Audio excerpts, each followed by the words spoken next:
Greetings and salutations, Titanium Tim 18 here in beautiful Daytona Beach, Florida. And I'm still at the flea market. It's a beautiful day, so I decided to make a quick video for Makwa1. I hope I'm saying that right. I apologize if I butchered it. I'm not the sharpest tool in the shed. Anyway, he asked me about living in an RV. So I'm gonna give it to you in a nutshell, okay? I lived in a camper van for 4 months. It was a 19-foot camper van. The bed was in the back. It had a small refrigerator, had a bathroom. The shower was in the center aisle. Had a small 6-gallon hot water heater. It had it didn't have a generator, but it had an air conditioner in the back, and I loved it. I absolutely loved it. It was like a turtle top. It had a top on there, so I could stand up in the middle and walk. It had LED. I changed all the lights to LED. It was very efficient, and I loved it. I'm going to tell you right now, I stayed where I worked in Orlando, South Orlando. I'd stay in the parking lot of the shop that I worked at. I hate that. I worked at this shop and I stayed in the parking lot, okay? And I would plug in electric and water. They let me do that. And I was there at night in case somebody called, had an emergency, and they need to come pick up material or something. I was there to help them out, okay? And I was also there first thing in the morning very early to help out with the early morning crews. So it worked out for both of us.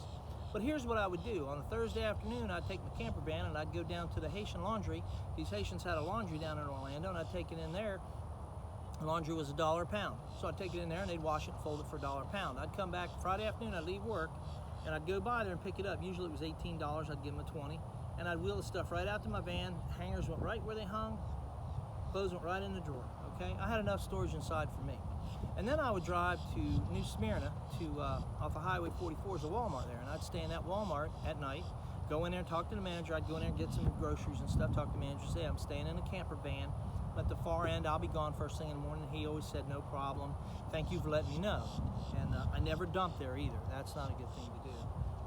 So I would get up in the morning early, like 5:30. I'd get up. I get up early every morning anyway, mostly. I'd get up and I would drive to Daytona. And Daytona has this parking area where you can back up right over the beach. So I would open my back doors of my van and I'd lay in bed, I'd brew a cup of coffee, I'd get back into bed, lay in the bed, put the pillows up there, and I would have a cup of coffee and watch the sun come up over the beach. I had beachfront property and didn't have to pay for it, okay? Then I'd spend the day there, I'd ride my bike, I had a bike rack on the back, and I'd ride my bike, or I'd do whatever I wanted to do, read or whatever. And then I would drive to Clearwater. I had a sister, my older sister lived in Clearwater, and I'd go over and see them. And then I would drive, there was an overlooking Clearwater, so I'd back up to the overlooking Clearwater, and I would put my table up. In the back, the table goes down and makes a bed, so I would put the table up and put the cushions up, and I would make dinner, and I would sit there and have my dinner and have an ice cold beer and watch the sun go down. Where else can you do that? Watch the sun come up in the morning, watch the sun go down in the evening. It was beautiful. It was great for me. And then I would go do what I wanted to do all weekend and come back to work and do it again. I lived in that for 4 months, and that was the best 4 months I ever had. That was the most fun I ever had. So much fresh air and sunshine, it was great. Now, that said, there are downfalls to that.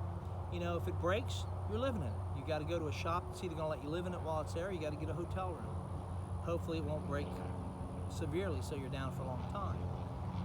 And you also got to be careful where you park, because people are predatory. I had a couple of times I'd park in a Target or Home Depot or something, and I'd have people, I'd hear noises, and I'd get out and there was somebody pulled up beside me with a car looking around. Right away I'd hit the horn, you know, blow the horn, the siren and stuff, and they'd run off usually. Had one fella didn't run off, and I had to run him off, but that happens. You just have to be careful and use common sense. I could always just jumped in the driver's seat and gone, because it was interconnected, so I could get right in the driver's seat and start up and go. But he woke me up and I wasn't in a good mood, so we had a discussion and he decided it was better if he went. Anyway, I digress. So as far as what it costs, you got to look at the cost of the rig you buy. Now my daughter bought a 22-foot Class C. It's like a truck front end or van front end with a camper on the back, and she loves it. It's got one slide. It's very small, very maneuverable.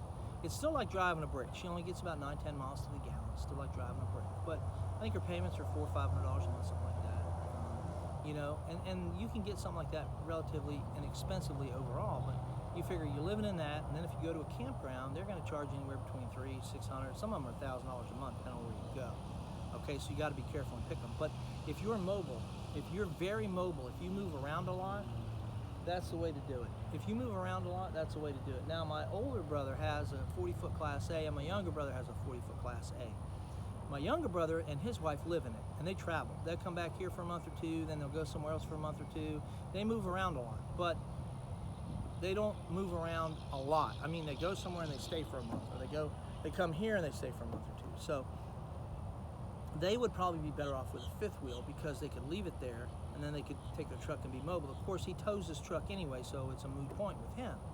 But if you're going to live in it and you're going to travel a lot, my suggestion is a small Class C or a Class B, they call it, like a camper van. If it's just you and you're a minimalist. I'm a minimalist. I don't need a lot.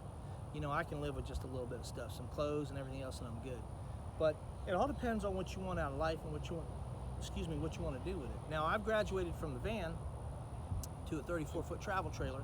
Well, I went to a 32-foot travel trailer, then a 34-foot travel trailer, because I'm staying stationary because I'm still working, and that works better for me. And for me, it's still less expensive than buying a house or living in an apartment. I don't want an apartment live. I can't stand people around me like that. You hear them next door fighting and beating on the wall. And you know, the thing with a travel trailer is, if you don't like your neighbors, you can move. If you buy a house or live in an apartment, you can move, but it's a lot more labor intensive to do it. Okay? If I was in an RV park before and people pulled up beside me and they were just complete buttheads. You know what I did? The next morning I got up, started my van, drove to the office, and said I'm checking out, and I went to another campground. You know, you can do that. You have the ability to do that. You don't have to mow the grass.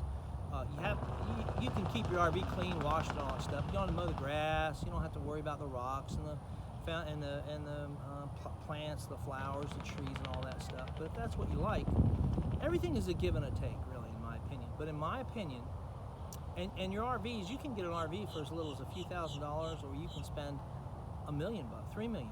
I mean, it just depends on what you want to do. But in my opinion, if you're adventurous and you want to be mobile, get a camper van or get a small Class C and see if you like it. You can get a used one. You can buy new, whatever you want to do. Right now, they're at a premium because everybody's doing it. But it's not for everybody. You got to keep that in mind. It is not for everybody because it can be hard sometimes. For me, it wasn't hard because if I was in my camper van and I went somewhere and it's raining, you know what? I'd take a nap, I'd read a book. I had no problem with that. I'm not a big TV guy, so I had my iPad, my computer, and I would do research or look stuff up or watch YouTube or whatever. So really just depends on what you want out of life. As far as the cost, that's going to vary so much depending on what you do. You know, you could spend $20,000, $30,000 on a decent used Class C and then spend another $30,000 on solar, and you can run your air conditioner off of solar if you got a big enough battery bank. But then there's all that math involved and all that stuff, and you know, I like things simple. You know, buy a generator and plug it in if you want. You know, you just got to be careful where you do that. I mean, there's so many rules, and I'm sorry I'm not being evasive. There's just no clear-cut answer. Whatever works, you know, there's different things that work for different people, and that's always the case. I mean, look around here in the parking lot. You got Hondas, you got Toyotas, you got Fords, you got Dodges. Everybody's got different tastes. But my advice to you is, hear me now, believe me later. If you're adventurous and you want to do something, buy a camper van. Buy a used camper van and give it a shot. Doesn't work out, it doesn't work out. Then you can say you at least tried. The best thing in life is if you have regrets, regret that you didn't do it longer, or regret that you didn't try it sooner. You know, don't regret that you didn't do it at all, because that's never good. You never should regret you didn't do something at all. Well, some things, I guess, but it just depends. You know. All right, well, I'm going to check out now. I'm sorry I couldn't give you a better answer. There's not really much more I can say about it, except that everybody here thinks I'm crazy. All right, I hope that helped a little bit. I know I rambled on 8 minutes and something, but really there's no clear-cut answer. There's not. There's no way for me to tell you. I know that I love it. I absolutely love living in an RV. I love it. When I retire, maybe I will, maybe I won't. I tell you, I don't miss a house. I do not miss a house. You got the mortgage payment every month. You got all the insurance. You got to mow the grass. You got to pressure wash everything. Then you got to worry about stuff breaking, the shower, the hot water heater. You know, you got all this stuff. You got to worry about the roof. You got the grass. You got the fence. You got the plants and the flowers. But when you have anything, you got to do maintenance on. RVs the same way. You still got to do maintenance on it. You got a hot water heater. You got everything you had in the house, just smaller and easier to fix most of the time. So, but you got to weigh what works for you. And as far as cost, you can make it as inexpensive if you want. I mean, I was cheap. I would eat peanut butter and jelly sandwiches for lunch. I'd eat a ham sandwich for dinner, or cereal, or whatever I was in the mood for. You know, oatmeal, just depending on what I was in the mood for. And sometimes I'd go out for a nice steak. You got to take care of yourself. But really, it's what you want. But I'll tell you, the biggest cost that you have is going to be gas and food. Your RV cost is going to be what it is. Your insurance is going to be what it is. You know, where you stay, that can be a little bit, you know, you can move around a little bit, because I'll tell you, when I was in that van, I didn't pay anything. I stayed at the shop, and they let me stay there because I helped them out. And then when I went on the road, I didn't plug in, you know, I didn't use my air conditioning. I had the dash air. But at night, most of the time, I was fortunate because it was cool enough that I could just open the windows, and I had a fan that ran off a battery, and that was fine. I had a couple batteries, and that was fine. You know, I was fortunate it was that time of year. Now, in the heat of summer, it'd probably be uncomfortable to say the least, and you'd want to be somewhere. So I hope that helped a little bit. If you got any other questions, ask me. If anybody wants to know about living in an RV, ask me. I can tell you, it's got its pluses and minuses, but for some people, it's the greatest. For me, it's the greatest. I love it. I can clean my entire RV in 5 minutes. I had a water leak in my RV, fixed it in 5 minutes. You know, so all depends on what you want, and if you want to replace them, they're not that expensive in the grand scheme of things. So listen, I'm gonna go. Be good to yourself, be good to each other. What do we say, boys and girls? What do we say? Always remember and never forget, it's not what happens to you, it's how you deal with it. See ya.